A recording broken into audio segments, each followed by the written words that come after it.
Hello everyone, welcome to physics corner. आज अपन एक लेक्चर नंबर 2 लेके आए। इससे पहले वाला लेक्चर अपन ने पढ़ लिया है।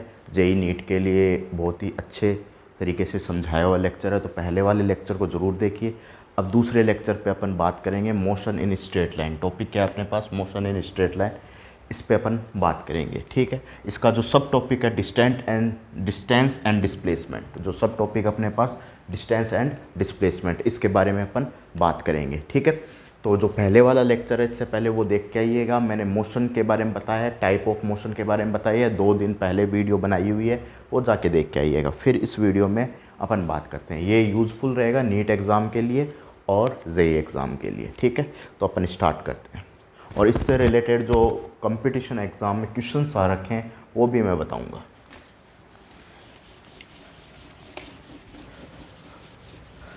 तो सबसे पहले अपन बात करेंगे कि डिस्टेंस क्या होता है। सबसे पहले अपन बात करेंगे डिस्टेंस क्या होता है, डिस्टेंस के बारे में अपन बात करेंगे। तो सबसे पहले अपन बात करेंगे डिस्टेंस।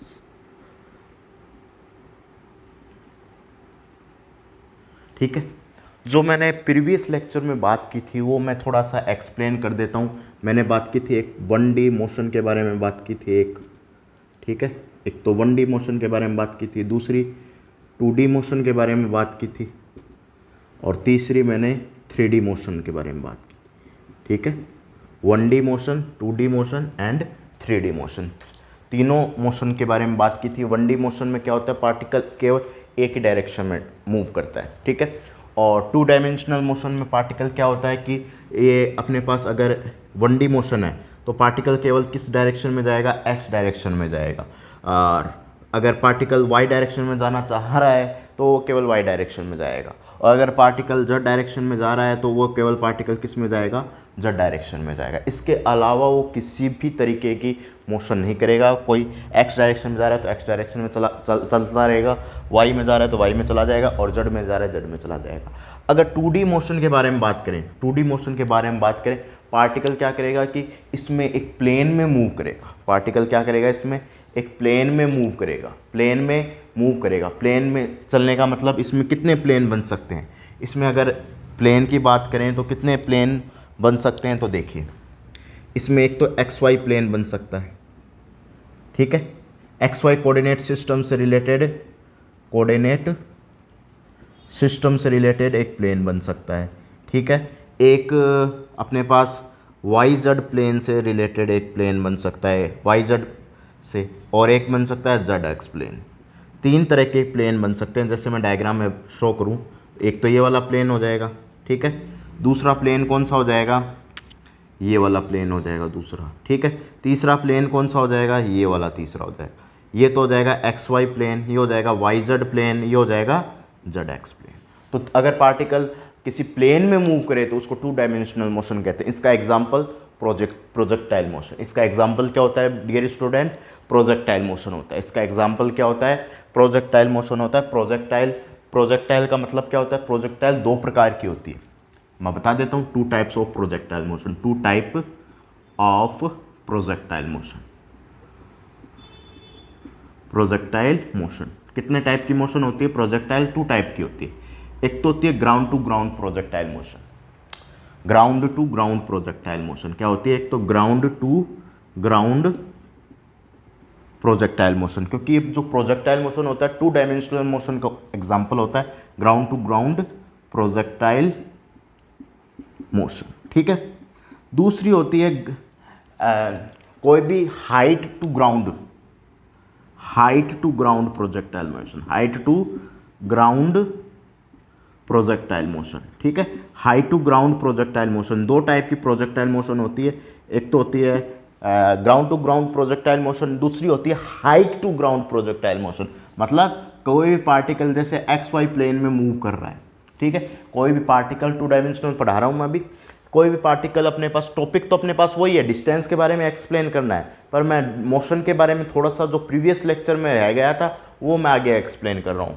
तो ठीक है, एक तो होता है XY प्लेन में मूव कर ले पार्टिकल, ठीक है। ऐसे ग्राउंड, ये भी ग्राउंड है और यहाँ पर भी ग्राउंड है। मतलब एक दोनों का जो स्टार्टिंग पॉइंट है, इनिशियल वेलोसिटी u से इसको पार्टिकल को फेंका जाता है, फिर वापस ग्राउंड पे पहुंच जाता है। जैसे मैं एक ढक्कन को यहाँ से फेंकता हूँ तो वापस ग्राउंड में पहुंच जाता है, तो ये कौन सी मोशन हो गई? प्रोजेक्टाइल मोशन हो गई, ग्राउंड टू ग्राउंड। अब कोई हाइट से भी फेंकते हैं, कोई हाइट से ग्राउंड पे फेंकते हैं, तो ये भी कौन सी मोशन हो गई? Projectile motion. क्योंकि इसमें भी कोऑर्डिनेट कौन से यूज हो रहे हैं? इसमें भी y और x, इसमें भी y और x कोऑर्डिनेट यूज हो रहे हैं, इसमें भी y और यहाँ पर x कोऑर्डिनेट यूज हो रहे हैं। तो दोनों कोऑर्डिनेट यूज हो रहे हैं, तो मतलब दोनों एक्स वाई प्लेन कंप्लीटली इसमें यूज्ड हो रहा है। तो इसमें क्या हो जाएगा? दो टाइप की प्रोजेक्टाइल मोशन होती है, एक तो ground to ground projectile motion, एक height to ground projectile motion. ठीक है, इसमें भी दो केस बनता है, किसी एंगल थीटा यहाँ से जो इनिशियल वेलोसिटी है किसी एंगल थीटा से फेंका जाता है, तो इसमें भी दो केस बन जाते हैं कि किसी भी एंगल से कोई भी हाइट से किसी भी एंगल से किसी भी बॉडी को फेंकते हैं, ground to ground projectile motion हो जाती है। अब 3 डायमेंशनल मोशन, 3 डायमेंशनल मोशन में क्या होता है बच्चों? 3 डायमेंशनल मोशन में क्या होता है? 3 डायमेंशनल मोशन होती है कि इसमें तीनों एक्सिस यूज ली जाती हैं, इसमें तीनों एक्सिस यूज ली जाती है, एक्स वाई जेड। ठीक है, तीनों एक्सिस यूज ली जाती है। इसका मतलब कोई भी पक्षी आकाश में उड़ रहा है, कोई भी पक्षी अपने पास आकाश में उड़ रहा है, तो वो कौन सी मोशन हो गई? 3 डायमेंशनल मोशन हो गई। 2 डायमेंशनल का किसी भी गेंद को यहाँ से यहाँ तक फेंका, कोई बैट्समैन गेंद को हिट करता है, हिट करके दूसरा वाला खिलाड़ी या प्लेयर है उस गेंद को कैच कर लेता है, तो ये वाली कौन सी मोशन हो गई? 2 डायमेंशनल मोशन होती है बच्चों, 2 डायमेंशनल मोशन होती है बच्चों। और ये वाली कौन सी मोशन हो गई? कोई भी पक्षी है, कोई भी कबूतर है, वो अपने पास क्या है? किसी आकाश में मूव कर रहा है, किसी भी स्काई में मूव कर रहा है। वो ये नहीं सोचेगा कि मैं एक्स डायरेक्शन में जा रहा हूँ, ये भी नहीं सोचेगा कि वो वाई डायरेक्शन में जा रहा है, ये भी नहीं सोचेगा वो जेड डायरेक्शन में जा रहा है। वो तीनों को कंप्लीटली एक साथ यूज लेगा, तो वो कौन सी मोशन हो गई? 3 डायमेंशनल मोशन हो गई। तो ये 1 डायमेंशनल, 2 डायमेंशनल, 3 डायमेंशनल के बारे में बताया। अब मैं डिस्टेंस और डिस्प्लेसमेंट के बारे में थोड़ा सा एक्सप्लेन करूँगा।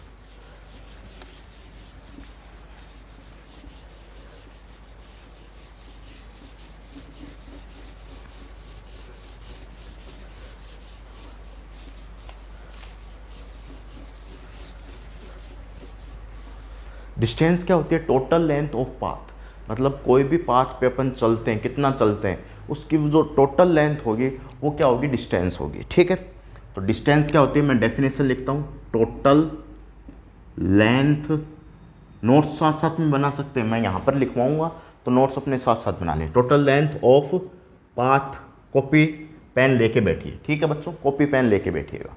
Total length of path is called distance, is called distance. ठीक है, डिस्टेंस क्या होती है? Total length of path. जैसे मैंने कोई पाथ बनाया, ये 5 मीटर चला, मैं ए से बी तक क्या चला? 5 मीटर, फिर 25 मीटर चला, फिर मैं 5 मीटर और चला, फिर मैं 25 मीटर चला, तो टोटल ओरिजिन पे कितने डिस्टेंस चला? 5, 25, 30, 30, 35, 35 और 25 कितना हो गया? 35 और 25 कितना हो गया? 40 और 60। यहाँ पर पहुँचने में कितना? 60 metre total length. Total length कितनी होगी? 60 मीटर। तो ये डिस्टेंस भी कितनी हो जाएगी? इसमें 60 मीटर रिप्रेजेंट करेगी। डिस्टेंस भी कितनी रिप्रेजेंट करेगी? 60 मीटर रिप्रेजेंट करेगी। मीटर क्या होता है? जो क्वांटिटी होती है, मैंने प्रीवियस वीडियोस में बता रखा है कि एक तो होता है, ये होता है मैग्नीट्यूड, किसी भी क्वांटिटी का मैग्नीट्यूड। इसको किसको रिप्रेजेंट करता है? ये मैग्नीट्यूड। ये किसको रिप्रेजेंट करता है? यूनिट को। ठीक है, कोई भी फिजिकल क्वांटिटी है, जैसे मैंने कोई फिजिकल क्वांटिटी किससे मिलके बनी होती है? फिजिकल क्वांटिटी किससे मिलके बनी होती है? फिजिकल क्वांटिटी 2 नंबर से मिलके बनी होती है। एक तो क्यू, कोई भी नंबर, क्यू किसी नंबर को क्वांटिटी या क्यू नंबर, और दूसरा unit you. Q multiply you से किसी भी क्वांटिटी, फिजिकल क्वांटिटी को रिप्रेजेंट किया जाता है। फिजिकल क्वांटिटी को रिप्रेजेंट करने का मतलब Q multiply you, Q multiply you से किसी भी फिजिकल क्वांटिटी को क्या किया जाता है? रिप्रेजेंट यहाँ पर किया जाता है बच्चों। ठीक है, अगर तो इसका मतलब क्या होगा? इसकी यूनिट क्या होगी? 60 मीटर, यानी इसकी यूनिट क्या होगी? डिस्टेंस की मीटर हो जाएगी। इसकी यूनिट क्या हो जाएगी बच्चों? मीटर इसकी यूनिट हो जाएगी। देखिए, मीटर क्या हो जाएगी? इसकी यूनिट हो जाएगी। तो कुछ पॉइंट्स मैं इसमें लिखवाना चाहूँगा। देखो बच्चों, इसमें कुछ पॉइंट्स मैं इसमें लिखाना चाहूँगा इट्स एसआई यूनिट, लिखिएगा पहला मुख्य पॉइंट, इंपॉर्टेंट पॉइंट, पहला पॉइंट लिखिए its SI unit is metre, ठीक है। दूसरा, इट इज स्केलर क्वांटिटी,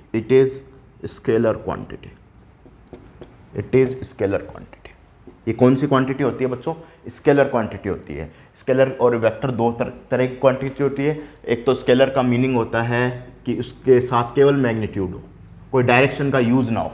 जैसे 60 मीटर लिख दिया मैंने, तो इसमें क्या है, केवल क्या है, मैग्नीट्यूड है, ठीक है। अब डायरेक्शन क्या है, एक्स डायरेक्शन में, ये डायरेक्शन का एग्जांपल लेता हूँ मैं, 60 मीटर एक्स डायरेक्शन में कोई बॉडी चल रही है, 60 मीटर एक्स डायरेक्शन में कोई बॉडी चल रही है, तो वो क्या हो गई, स्केलर ना होकर वेक्टर होगी। जिसमें डायरेक्शन का योगदान हो जाएगा वो क्या हो जाएगी, वेक्टर हो जाएगी। वेक्टर का एक और भी होता है जो वेक्टर्स रूल्स को फॉलो करता है, वो भी क्या होती है अपने पास, वेक्टर क्वांटिटी। पर स्केलर क्वांटिटी का मतलब कोई भी मैग्नीट्यूड अपन किसी के साथ इंक्लूड कर देते हैं, किसी केवल मैग्नीट्यूड इंक्लूड करते हैं, तो वो क्या होती है, स्केलर क्वांटिटी होती है। और वेक्टर क्वांटिटी कौन सी होगी, वेक्टर क्वांटिटी अपने पास होगी जिसके साथ वेक्टर हो, वेक्टर का मतलब मैग्नीट्यूड हो, उसके साथ डायरेक्शन हो, और साथ में क्या हो, रूल्स फॉलो करे, वेक्टर्स रूल्स को क्या करे, इसमें फॉलो करे, ठीक है।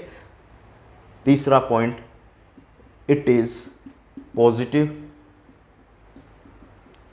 पॉजिटिव एंड जीरो, दो ही होता है इसमें, ये पॉजिटिव होती है और जीरो होती है, दो ही नंबर होता है। क्या तो इसमें ये पॉजिटिव हो जाएगा, जैसे 60 मीटर पॉजिटिव हो गया, और दूसरा जीरो भी हो सकता है, मैं चला ही नहीं, कोई भी कहीं भी चला नहीं, तो उस पाथ की लेंथ कितनी होगी, 0 मीटर। नेगेटिव नहीं हो सकती, जो क्वांटिटी है डिस्टेंस नेगेटिव नहीं हो सकते। डिस्टेंस को मैं ऐसा बोल दूं -60, ये कोई भी मतलब नहीं होता, उसका कोई भी मीनिंग नहीं होता। 60 क्या होगा, ऑलवेज पॉजिटिव ही होगा। अगर एग्जाम्पल के तौर पे लिए तो ऑलवेज क्या होती है, पॉजिटिव या जीरो होती है, ठीक है। अब इसका डायमेंशनल फॉर्मूला क्या होता है, डायमेंशनल फॉर्मूला कितना होता है, m0 L1 T0, केवल इसमें लेंथ इंक्लूड हो रही है तो डायमेंशनल फॉर्मूला क्या हो जाएगा, L1 हो जाएगा, ठीक है। इससे रिलेटेड मैं एग्जांपल भी बताऊंगा, इससे पहले मैं डिस्प्लेसमेंट एक्सप्लेन करूंगा, तो ये लिख लीजिए।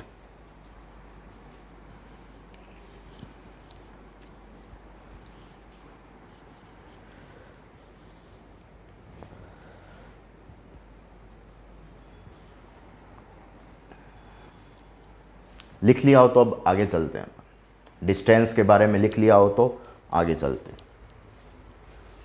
डिस्टेंस के बारे में लिख लिया हो तो आगे चलें।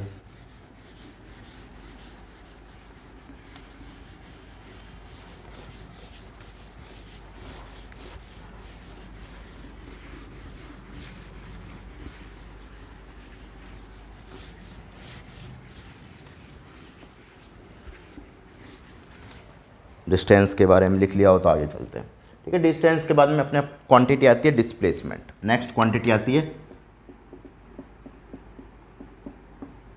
डिस्प्लेसमेंट, नेक्स्ट क्वांटिटी आती है डिस्प्लेसमेंट। डिस्प्लेसमेंट क्या होता है, डिस्प्लेसमेंट का मतलब shortest length of initial point two final point, shortest length of initial point and final point. जैसे मैं एग्जांपल बताऊं, शॉर्टेस्ट लेंथ होती है initial point two final point, final point और इनिशियल पॉइंट के बीच में शॉर्टेस्ट लेंथ को क्या बताता है, डिस्प्लेसमेंट बताता है। ये मैंने बी पॉइंट लिया, यहाँ पर मैंने ए पॉइंट लिया, यहाँ से यहाँ तक जाने का एक तो ये रास्ता हो गया ए ओ बी, एक रास्ता ऊपर से हो गया, एक रास्ता क्या हो गया, नीचे से हो गया। तो शॉर्टेस्ट लेंथ कौन सा है, शॉर्टेस्ट कौन सा है, ए ओ बी, डायरेक्ट चल रहा है ए ओ बी, तो ये क्या हो गया, डिस्प्लेसमेंट। ए ओ बी क्या हो जाएगा, डिस्प्लेसमेंट, और बाकी क्या हो जाएगी, ए सी बी, और दूसरा ए डी बी, ये दोनों क्या हो जाएगी, डिस्टेंस से रिप्रेजेंट की जाएगी। दोनों को किससे रिप्रेजेंट किया जाएगा, डिस्टेंस से रिप्रेजेंट किया जाएगा। और ऊपर ये वाला ए ओ बी क्या हो जाएगा, ए ओ बी डिस्प्लेसमेंट हो जाएगा, और ए सी बी ये ऊपर वाला पाथ और ये नीचे वाला पाथ, जो कि शॉर्टेस्ट नहीं है, इनिशियल पॉइंट और फाइनल पॉइंट के बीच में शॉर्टेस्ट नहीं है, लॉन्गेस्ट पाथ है, और टोटल लेंथ ऑफ पाथ को रिप्रेजेंट कर रहा है, तो ये कौन सी हो जाएगी, डिस्टेंस हो जाएगी। ठीक है, तो इससे अपन पता कर सकते हैं जो डिस्टेंस होता है हमेशा ग्रेटर देन या बराबर होता है किसके, डिस्प्लेसमेंट के। इससे क्या पता होता है, पता लगता है कि डिस्टेंस ऑलवेज ग्रेटर देन है, डिस्टेंस हमेशा ग्रेटर देन है। और इस केस में AOB, इसमें AOB वाले में क्या होता है, डिस्टेंस और डिस्प्लेसमेंट दोनों बराबर है, डिस्टेंस इक्वल टू डिस्प्लेसमेंट। इस केस में क्या है, दोनों बराबर, डिस्टेंस और डिस्प्लेसमेंट क्या है इस केस में बराबर। तो ये वाला अपने पास नोट लगा के लिखेंगे। ठीक है, इतना लिख दीजिए, और फिर इस डिस्प्लेसमेंट का डिवाइड करें, डिस्टेंस का डिवाइड करें, डिस्प्लेसमेंट का डिवाइड करें तो ग्रेटर देन 1 आ जाएगा। एक ये अपने पास रूल आ जाएगा, डिस्टेंस अपॉन डिस्प्लेसमेंट का ratio greater than, always greater than होगा किससे, 1 से ग्रेटर देन होगा। ये वाला अपन नोट लिख लीजिएगा।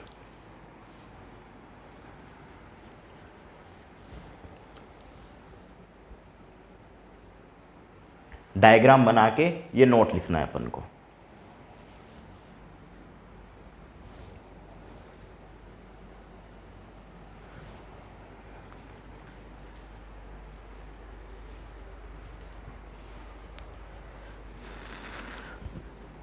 क्लास में सारे नोट्स लिखवाए जाएंगे, तो सारे नोट्स साथ साथ में लिखते जाइएगा।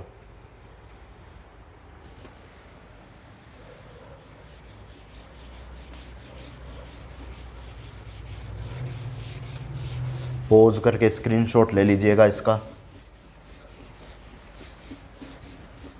ठीक है, देखिए नेक्स्ट पॉइंट अपने पास, नेक्स्ट पॉइंट है अपने पास, इसके इंपॉर्टेंट नोट्स लिखते हैं, इंपॉर्टेंट नोट, इंपॉर्टेंट पॉइंट। पहला पॉइंट है it is vector quantity, vector quantity. दूसरा it's SI unit, it's SI unit metre. ठीक है, तीसरा पॉइंट अपने पास it's dimensional formula, it has dimensional formula, कितना हो जाएगा, M0 L1 T0, डिस्टेंस के बराबर ही डायमेंशन फॉर्मूला हो जाएगा। ठीक है, और चौथा इट इज ज़ीरो भी होता है, नेगेटिव भी होता है, और तीसरा अपने पास ज़ीरो भी होता है, नेगेटिव भी होता है और पॉजिटिव भी होता है। तीनों क्वांटिटी होती है, ये ज़ीरो भी होती है, पॉजिटिव भी होती है और नेगेटिव, तीनों क्वांटिटी होती है, एंड पॉजिटिव, ये तीनों क्वांटिटी होती है। It is zero, negative and positive. ठीक है, नेक्स्ट पॉइंट अपना डायग्राम के थ्रू बताता हूँ। ये अपने पास कोई भी है, R1 वेक्टर से रिप्रेजेंट किया जा रहा है, इसको डेल्टा R इससे रिप्रेजेंट किया जा रहा है, इसको B point, A point, 2 point space में रखे गए, XY प्लेन के स्पेस में अपने पास रखे गए हैं, A पॉइंट, B पॉइंट। ठीक है, ये अपने पास R2 वेक्टर। ठीक है, तो क्या बोलता है वेक्टर रूल, क्या बोलता है, ट्राइंगल, इसमें क्या लगाते हैं, ट्राइंगल लॉ, क्या लगाते हैं इसमें, ट्राइंगल लॉ। इससे ट्राइंगल लॉ भी सीख जाएंगे आप। ठीक है बच्चों, ट्राइंगल लॉ का मतलब क्या होता है कि दो वेक्टर्स, ऐसे वेक्टर्स एक ही डायरेक्शन में चल रहे हैं, उनको एक साथ जोड़ दो। R1 एक डायरेक्शन में, दूसरा डेल्टा R एक डायरेक्शन में, और अपोजिट डायरेक्शन में ये, तो उसके बराबर लिख दो R2 वेक्टर। ठीक है, डेल्टा R वेक्टर कितना आ जाएगा, R2 माइनस R1 वेक्टर। ठीक है, इसको क्या बोलते हैं, पोजीशन वेक्टर। क्या बोलते हैं, दो पॉइंट्स के बीच की पोजीशन को रिप्रेजेंट कर रहा है, तो it is called position vector, position vector. ठीक है, लिख दीजिएगा डेफिनेशन वगैरह, पॉइंट्स वगैरह। और ये जो A से B के बीच में शॉर्टेस्ट लेंथ को भी रिप्रेजेंट कर रहा है, तो ये डिस्प्लेसमेंट वेक्टर भी होता है और पोजीशन वेक्टर भी होता है। ठीक है बच्चों,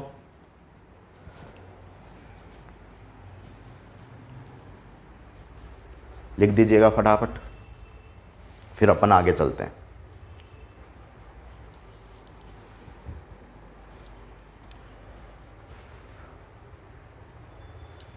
लिख दिया। अब देखिए आगे चलते हैं, एकदम स्क्रीनशॉट ले लीजिएगा, इसके बाद में अपन आगे चलते हैं।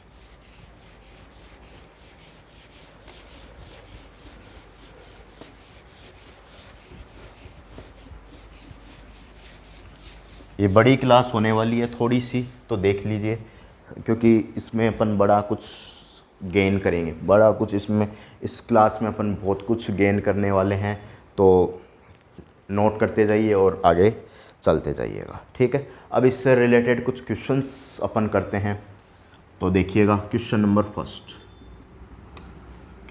फर्स्ट देखिए।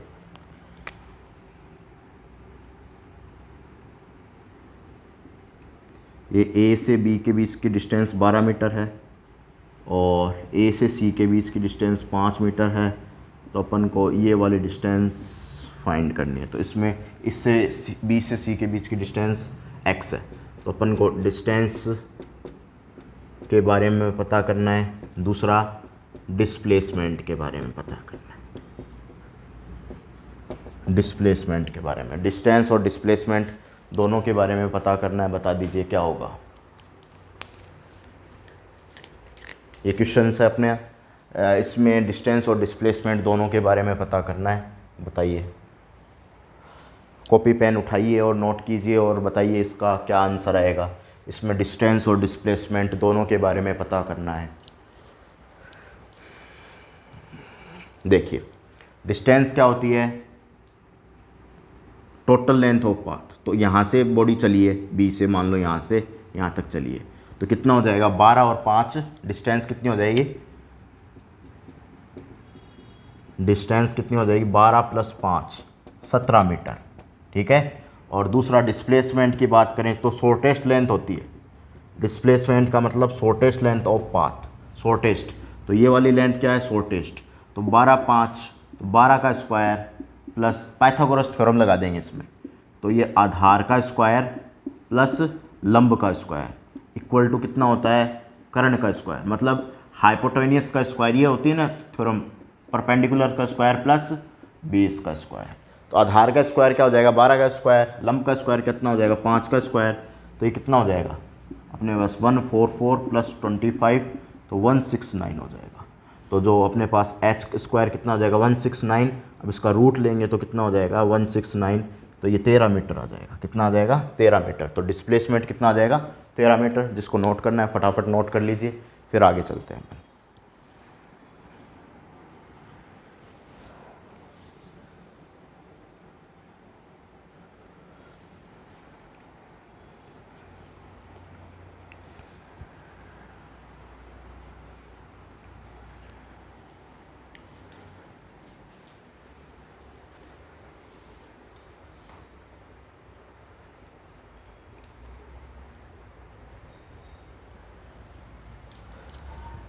देखिए भाई, आगे चलते हैं। नोट कर लिया? आगे चलते हैं।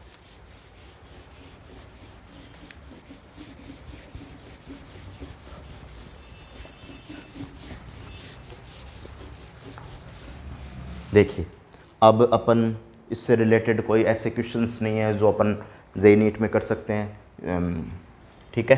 तो अपन अब बात करते हैं स्पीड की। किसकी बात करते हैं? स्पीड की। कुछ टॉपिक्स हैं मैं बता रहा हूँ, उसके बारे में बात करेंगे। सबसे पहले स्पीड। स्पीड क्या होता है कि अपन स्पीडोमीटर देखते हैं।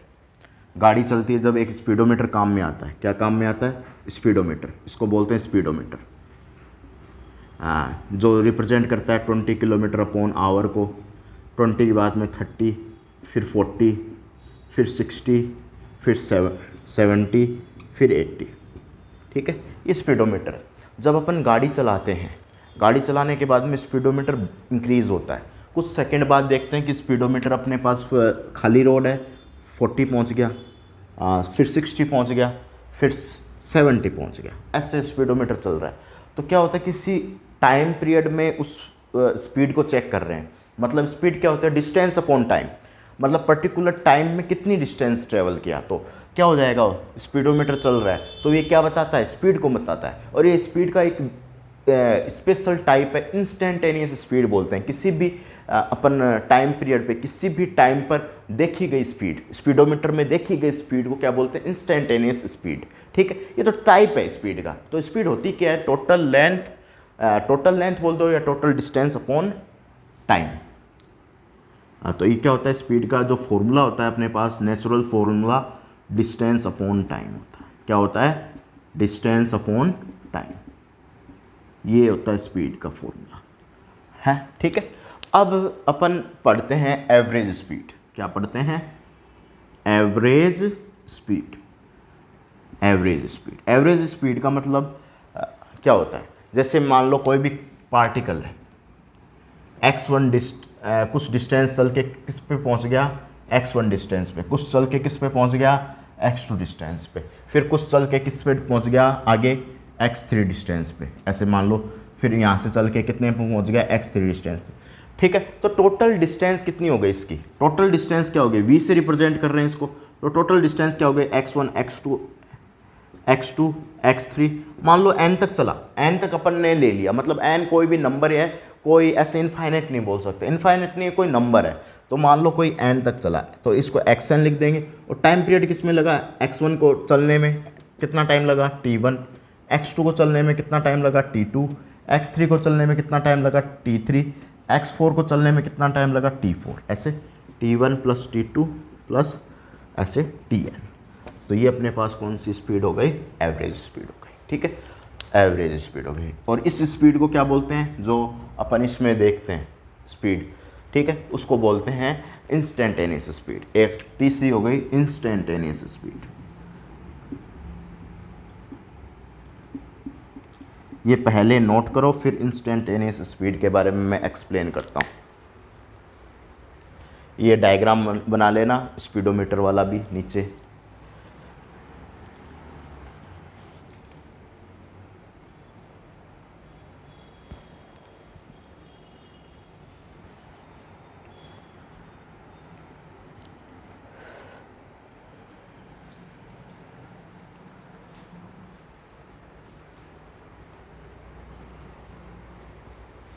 इंस्टेंटेनियस स्पीड क्या होती है? किसी भी टाइम पीरियड में। ठीक है, इसको अगर किसी भी टाइम पे देखी गई स्पीड को क्या बोलते हैं? किसी टाइम पर देखी गई स्पीड को इंस्टेंटेनियस स्पीड बोलते हैं। ठीक है, मान लो इसको बोल दिया डेल्टा एक्स। क्या बोल दिया? Delta x upon delta T. तो क्या हो जाएगा? Delta x upon delta T. तो क्या हो गई? एवरेज। और टाइम क्या होगा? Very small. वेरी स्मॉल क्या होगा? क्योंकि किसी भी टाइम पे देख रहे हैं, मतलब 40 देख ली और कुछ टाइम बाद देख लिया, तो कुछ टाइम बाद मतलब टाइम बहुत छोटा है, तो मतलब डेल्टा टी गोज टू 0। तो ये क्या हो जाएगी? D x upon D T. तो ये कौन सी हो जाएगी? इंस्टेंटेनियस। ये स्पीड कौन सी हो जाएगी? इंस्टेंटेनियस। V instantaneous. ठीक है, ये इंस्टेंटेनियस स्पीड हो जाएगी। ये कौन सी स्पीड हो जाएगी? इंस्टेंटेनियस स्पीड अपने पास ली जाएगी। ठीक है, ये इंस्टेंटेनियस किसी भी टाइम, मतलब टाइम बहुत स्मॉल है। टाइम क्या है यहाँ पर? Time is very small. Time is very small, very small. ठीक है, इससे रिलेटेड न्यूमेरिकल कैसे बनते हैं वो अपन सीखेंगे। पहले 3 स्पीड कर लो। स्पीड की टोटल डेफिनेशन क्या होती है? मैं फिर से रिवाइज करवा रहा हूँ। Distance upon time. एवरेज का मतलब total distance upon total time. Instantaneous का मतलब कोई भी मैंने एक्सप्लेन किया है स्पीडोमीटर से रिलेटेड, कोई भी स्मॉल टाइम पीरियड पर डिस्टेंस अपॉन डिस्प्लेसमेंट का रेशियो अपने पास क्या कहलाता है? इंस्टेंटेनियस स्पीड कहलाता है। ये तीनों डेफिनेशन आज तैयार कर लो, डिस्टेंस और डिस्प्लेसमेंट तैयार कर लो। नेक्स्ट वीडियो मैं कल ही लेके आऊँगा। उस वीडियो में मैं इससे रिलेटेड, स्पीड से रिलेटेड मैं न्यूमेरिकल बताऊँगा और वेलोसिटी का कंसेप्ट बताऊँगा। ठीक है, वेलोसिटी का कंसेप्ट बताऊँगा। इस जैसे इसमें कुछ कंसेप्ट है कि ये वेक्टर क्वांटिटी है, स्केलर। तो अगर डिस्टेंस स्केलर है तो ये भी स्पीड भी क्या होगी? Scalar quantity. इससे रिलेटेड इंपॉर्टेंट पॉइंट्स भी मैं बताऊंगा, न्यूमेरिकल भी बताऊंगा, फिर वेलोसिटी के कॉन्सेप्ट पे चलेंगे। इसके बाद में एक्सेलरेशन के कॉन्सेप्ट पे अपन थ्रू आउट होंगे। तो इतना नोट कर लो, फिर नेक्स्ट वीडियो का इंतज़ार करो और थर्ड पार्ट इसका जल्द से जल्द मैं लेके आऊँगा। तो थैंक यू डियर स्टूडेंट। ऐसे ही देखते रहो, ऐसे सब्सक्राइब करो, ऐसे ही लाइक करो बच्चों।